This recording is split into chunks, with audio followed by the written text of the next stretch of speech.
My kids are getting nutritionally healthy, sound meals at school to help them.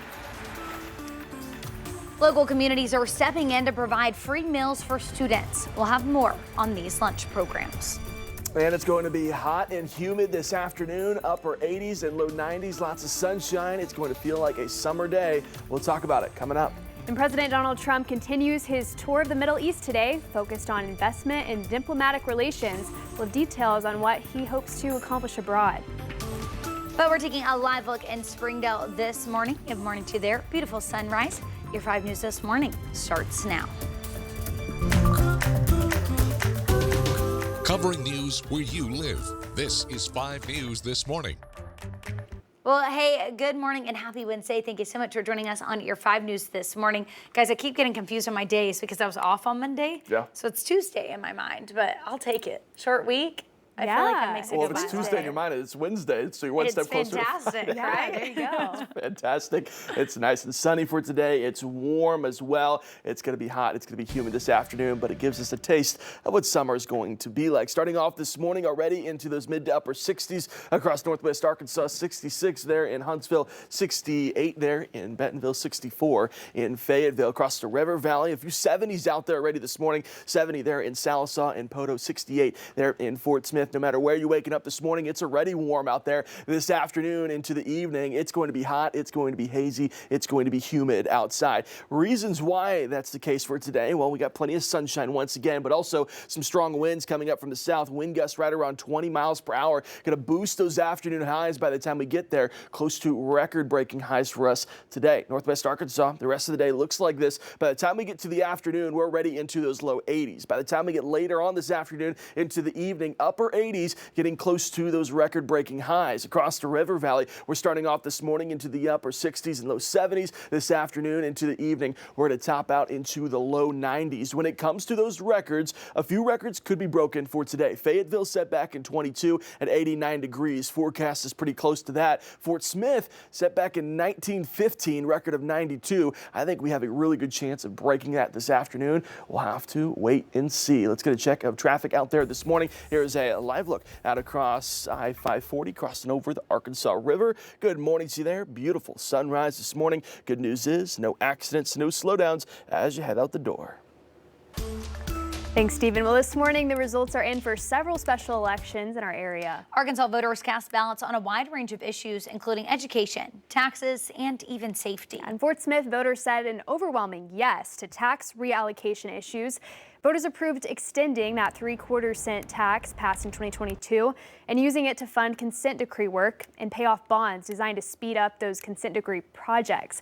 Voters also reauthorized a 1 cent sales tax that was passed several years ago solely for streets, drainage, and bridge work, and using a small part of it for other consent decree work.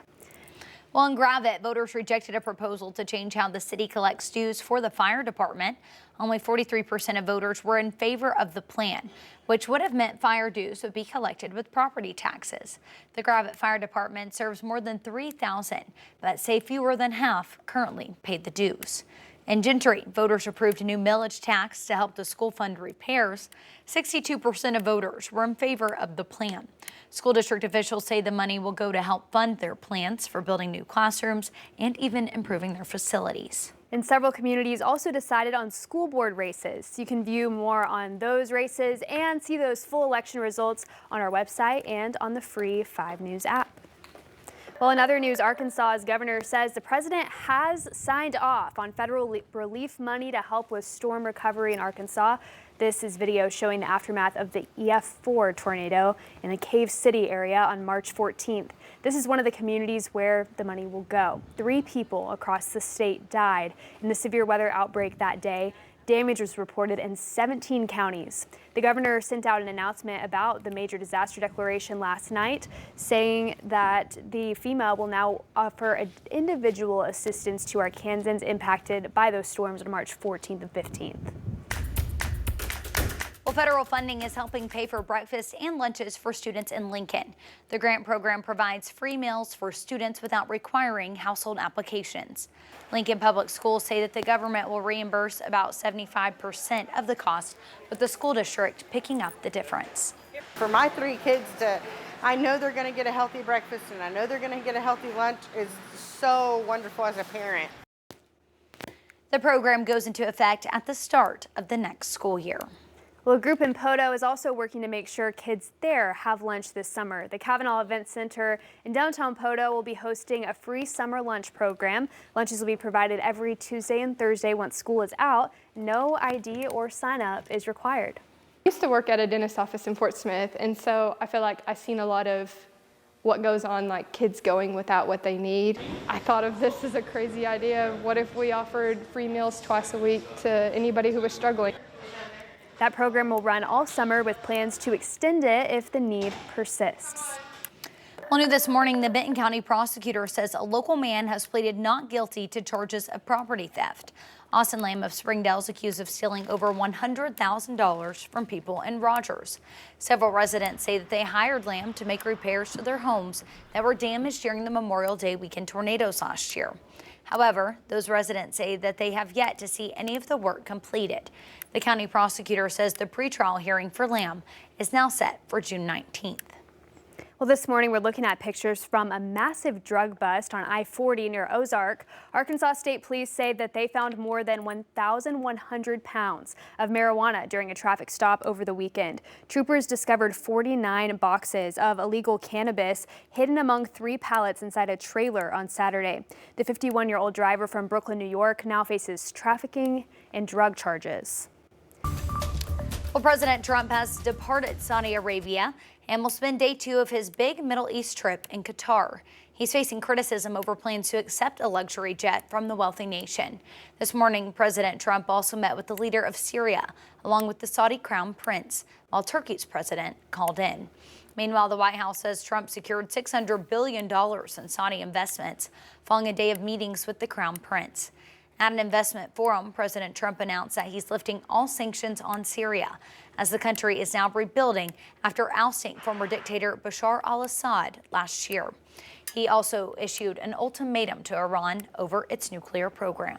I can make a deal with Iran. I'll be very happy. But if Iran's leadership rejects this olive branch and continues to attack their neighbors, then we will have no choice but to inflict massive maximum pressure. While overseas, the president also focused on issues back home. On social media, he pressed Federal Reserve Chairman Jerome Powell to lower interest rates. Yesterday's Consumer Price Index report showed inflation rose 2.3% annually in April, down 0.1% from March. Well, the Menendez brothers are a step closer to freedom this morning after a California judge resentenced them to 50 years to life in prison. The move opens them up for the possibility of parole for the killing of their parents in 1989. Naomi Ruckham shares what comes next for the brothers.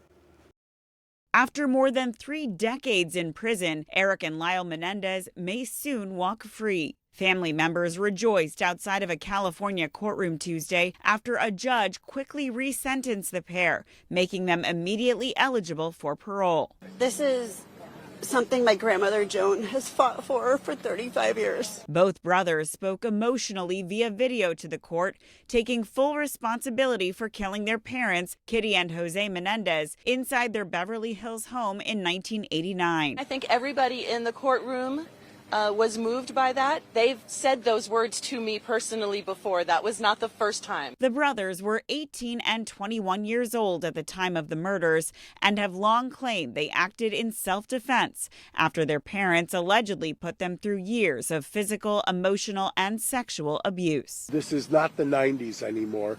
We have a more robust understanding of a lot of things. With the help of social media, documentaries, and even a Netflix series, the brothers have gained support worldwide. Still, prosecutors say the brothers killed their parents to access a multi-million-dollar inheritance. It was a lie back in the 1990s when they presented it at trial and the jury rejected it, and it is a lie today. Most of the brothers' family members have supported their pleas for freedom. Now, that freedom may be on the horizon. Naomi Ruckham, CBS News. The judge's decision now goes to the state's parole board, which will conduct separate hearings for both brothers on June 13th. The board will then send final reports to Governor Gavin Newsom, who will ultimately determine whether they should receive clemency. Well, meanwhile, the jury in the Sean Diddy Combs trial heard from a crucial witness. Combs' former girlfriend, Cassandra Ventura, took the stand as key prosecution witness on Tuesday. The R&B singer, who was noticeably pregnant on the stand, testified that they started dating when she was 22, while she was signed to Combs' record label. Ventura also told jurors she participated in drug-fueled sex sessions with other men to please Combs, feeling like she had no other choice. And she's very prepared. I think she understands that she'll tell the truth, whether it helps or hurts. The defense concedes Combs had violent outbursts, but maintains the encounters were voluntary and all relationships were consensual. Combs' attorneys have indicated that they may call Ventura's husband as a witness to discredit parts of her story.